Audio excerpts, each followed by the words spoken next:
기도합시다. 네, 어제 우리는 예수님밖에 없습니다. 사는 이렇게 목회를 지금까지 해오면서 잘 만난 것들이 몇 가지 있습니다. 첫째는 예수님을 만난 것이 참 저에게 큰 기쁨이고, 그리고 저는 이번에 이사장님이 되신 우리 노복현 장로님을 만난 것이 제 목회 생애에서 큰 기쁨이요, 보람이요, 지금까지 목회를 할 수 있는 그런 큰 은혜를 제가 받았습니다. 그래서 우리 장로님 하나 여러분들한테 가서 내가 설교도 할 수 있지 않습니까?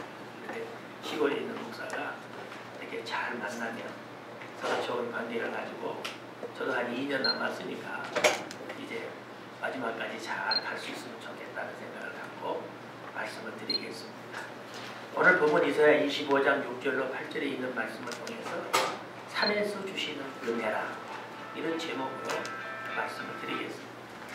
하나님께서 많은 사람들을 불러모았습니다. 어느 장소로 불러모았는데 거기에 하나님께서 큰 연회를 열어주셨어요. 그래서 기름이 가득한 맑은 포도주, 가득한 기름과 그다음에 맑은 포도주를 가지고 함께 모두 나누었습니다. 즐겁게 다 같이 마셨습니다. 그리고서는 이제 그 모인 모든 사람들이 보니까 얼굴에 가리개를 쓰고 있어요. 얼굴에 가리개를 쓰고 있는데 그 가리개를 때문에 고통을 받는 모양이에요. 근데 이 가리개를 다 제거해 주시고 그들의 또 사망을 또 없애 주시고, 그렇게 해서 하나님께서 그 연회를 베풀어 주신 이야기가 오늘 본문에 기록되어져 있습니다. 오늘 하나님께서 이렇게 우리 남선교회를 통해서 이제는 이 좋은 사람들의 모임을 갖게 만들어 주신 거예요. 이 연회를 우리에게 열어 주신 것입니다. 그런데 그 연회를 여신 목적이 있는 것이에요. 왜 우리가 이 일을 해야 되는가? 하나님의 음성을 들어야 할 줄로 믿습니다. 그래서 오늘 이 예배로 시작하는 이 창립 예배가 정말로 우리에게 소중한 시간이다. 우리가 하나님의 음성을 듣는 시간이다. 저는 그렇게 생각하고 여러분들에게 말씀을 드리고자 하는 것입니다. 먼저 산에서 베풀어 주신 이 산이라고 하는 것은 다시 말하면 우리가 예루살렘을 이야기할 수도 있고, 또 뿐만 아니라 이것은 시온산을 이야기할 수도 있고 하나님이 계신 곳을 이야기하고 있는 교회를 의미하기도 합니다. 그리고 또 우리가 모이는 곳이 에클레시아, 모이는 곳이 교회이기 때문에 오늘 이 모임의 장소도 바로 산이라고 이야기할 수가 있습니다. 하나님께서 우리를 이 산으로 불러주셨어요. 할렐루야.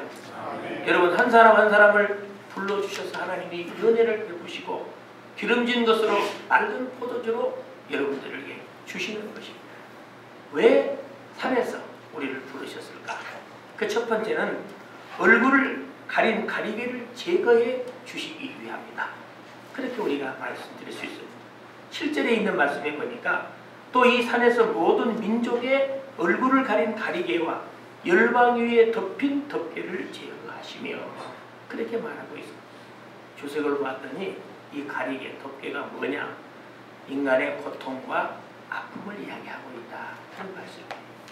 그러니까 우리를 이 산에 불러 모아주신 것은 우리 모든 인간들의 고통과 아픔을 벗겨주시기 위해서 우리를 이곳에 부르신 줄로 믿으시기를 바랍니다. 분명한 목적이 있는 거예요. 그냥 하는 일이 아니죠.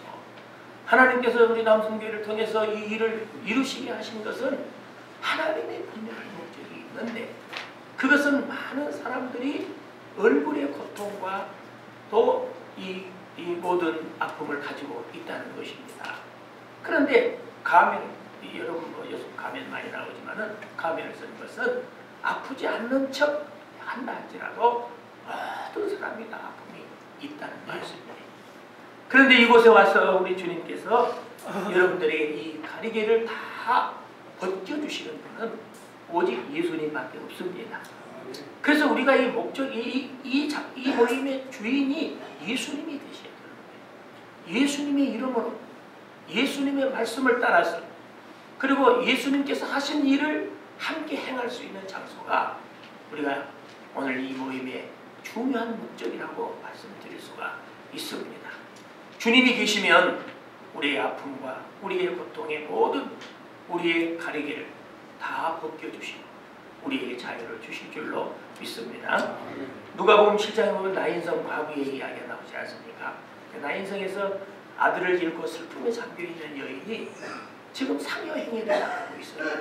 근데 예수님께서는 사랑하는 제자들과 함께 지금 이 나인성 안으로 들어오고 있습니다. 예수님은 생명의 행렬이지 않습니까? 생명의 행렬과 이 아픔의 행렬이 만나게 되지 않아요. 그 예수님께서 그 여인의 가리개를 어떻게 합니까? 그 청년을 살려줌으로 말미암아 벗겨주셨습니다. 사망의 길이 이제는 생명의 길로 바꾸어지게 되는 거예요. 이게 우리의 모임의 목적이라는 것이죠. 우리는 예수님을 모시고 함께 가는 생명을 우리가 전하는 길을 가고 있는 것입니다.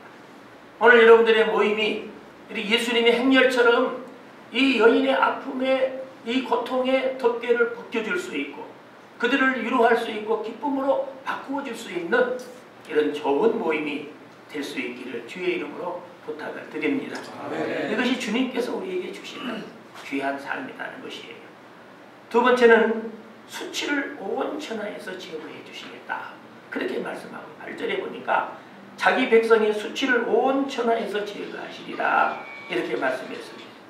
이 말은 무슨 말이냐면 예수님은 우리의 모임을 통해서 교회를 통해서 죄를 용서받게 하신다. 우리가 수치가 뭡니까? 우리의 죄를 수치라고 이야기할 수 있는 거예요. 근데 이 수치를 다 면하게 하시겠다 하는 것을 말하고 있습니다.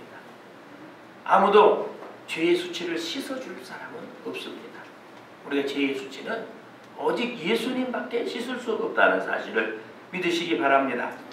그래서 우리가 나타나는 것이 아니라 여기에서 하는 모든 일들이 주님이 나타나는 일이 되어야 된다는 거예요. 예수님의 이름으로, 예수님의 은혜로. 그래서 수치를 당하고 있는 모든 사람들이 그리고 그 수치 속에서 고통받고 있는 죄인들이 다 자유함을 얻을 수 있는 하나님의 은혜가 함께해야 할 줄로 믿습니다. 요한계시록 3장 17절에 보니까 라오디게아 교회가 나오지 않아요. 이 교회는 여러분 모습이 벌거벗은 교회라고 지적을 하고 있습니다. 라오디게아 교회는 부유하고 풍부했지만은 영적으로는 벌거벗은 교회였습니다. 우리가 아무리 찬란한다 할지라도 영적으로 벌거벗으면은 수치스러운 교회가 되는 거예요. 먼저 우리가 영적으로 살아야 합니다. 우리가 먼저 영적으로 하나님과의 깊은 교제가 있어야 하는 것이에요. 그래서 예수님께서는 라오디게아 교회를 말씀하시기를 흰옷을 사서 너희가 벌거벗은 수치를 가리워라 그렇게 말씀하셨어요. 흰옷을 사는 것이 뭡니까? 예수님의 십자가의 보혈의 은총 아닙니까? 오직 예수님이에요. 그래서 예수님이 함께 모시어서 우리의 모든 수치를 벗어버리게 하고 우리가 먼저 이 모임이 영적으로 풍성한 은혜를 입어야 할 줄로 믿습니다. 마가복음 2장에 여러분 잘 아는 대로 그 중풍병으로 고통받는 사람이 네 사람의 친구를 통해서 죽음을 듣고 그 사람이 예수님 앞으로 모이게 됩니다. 예수님께서는 그 중풍병자를 바라보시고 뭐라고 말씀하십니까? 소자야, 네 죄사함을 받았느니라 말씀하셨어요. 지금 이 병이 고쳐져야 될 이 사람을 앞에 두고 먼저 해야 될 일이 뭔가? 그것은 죄사함을 받는 일이라고 합니다. 죄사함을 받아야 된다는 것이에요. 이것이 먼저 주님께서 하시는 일이에요. 그러고 나서 그의 모든 병을 고쳐주셔서 자리를 들고 걸어가게 하는 놀라운 역사를 이루어지게 되는 것을 보게 됩니다. 우리가 모든 일을 향하면서 세상의 일로 해서는 안 됩니다. 세상의 방법은 안 됩니다. 먼저 우리가 우리의 수치를 다 벗어받아야 되는 거예요. 그러기 위해서는 오직 예수님의 이름으로 여러분들이 모든 일을 향할 수 있기를 주의 이름으로 부탁을 드립니다. 이것이 바로 주님께서 우리에게 주시는 은혜라는 사실을 우리가 깨달을 수 있어야 하는 것입니다. 마지막으로 사망을 영원히 멸해 주신다. 그렇게 말씀했어요. 8절에 보니까 사망을 영원히 멸하실 것이라 그렇게 이야기하고 있습니다. 사망이라고 하는 것은 죽음이죠. 하나님께서 이 산에서 죽음을 영원히 멸해 주시겠다고 말씀하고 있습니다. 다시 말하면 이 말은 무슨 말이냐면 예수님은 교회를 통해서 우리를 천국으로 인도해 주신다는 것입니다. 그렇지 않습니까? 왜냐하면 하나님께서 죽음은 영원히 멸해 주시기 때문에 죽음이 멸해진다는 것은 천국의 소망을 우리에게 주시는 것입니다. 성도는 영원히 죽지 않습니다. 그렇지 않습니까? 우리의 일이 영원히 죽어서는 안 되는 것이죠. 그래서 영원히 죽지 않는다는 것은 우리가 하나님 나라의 천국의 인도함을 받게 되는 것입니다. 성도들은 죽음을 두려워하지는 않는 것입니다. 죽음 후에는 천국에 들어가기 때문에 우리는 담대하게 일할 수가 있습니다. 고린도전서 15장 55절에 보니까 사망아 너의 승리가 어디에 있느냐? 사망아 내 쏘는 것이 어디에 있느냐? 사망이 쏘는 것은 죄요. 죄의 권능은 율법이니라. 이렇게 말씀했습니다. 성도들은 사망을 비웃는 자들입니다. 죽음을 무섭게 여겨야 됩니다. 이것이 교회를 통해서 베풀어 주신 하나님의 은혜예요. 오늘 이 좋은 사람들을 통해서 이루어지는 이 모든 일들이 이런 은혜로 우리에게 다가올 줄로 믿습니다. 창세기 10장에 보면 여러분 하나님께서 세상을 한탄하시어서 물로 심판을 하시게 됩니다. 모든 생물을 다 죽이는데 하나님께서는 노아의 가정만 살려주십니다. 그렇지 않습니까? 하나님께서 이 시대에 의로운 사람 노아 오직 방주를 지어서 붙들고 있는 노아를 통해서 하나님께서 새로운 역사를 이루시는 것을 우리가 볼 수 있는 것입니다. 여러분 오늘 이 모임이 이 험악한 시대에 노아의 방주와 같은 역할을 감당할 수 있기를 바랍니다. 그것이야말로 모든 사람의 생명을 살리는 일인 것을 우리가 알 수가 있는 것이죠. 오직 노아와 함께 방주 안에 있던 자들만 살아남은 것처럼 오늘 이 일이 여러분들 눈치를 보는 일이 아니고 그냥 체면적으로 하는 일이 아니고 정말로 생명을 위해서 일하는 그런 아름다운 모임이 될 수 있기를 주의 이름으로 부탁을 드립니다. 오늘도 마지막까지 살아남기 위해서는 우리가 이 일을 감당해야 됩니다. 교회를 붙들어야 됩니다.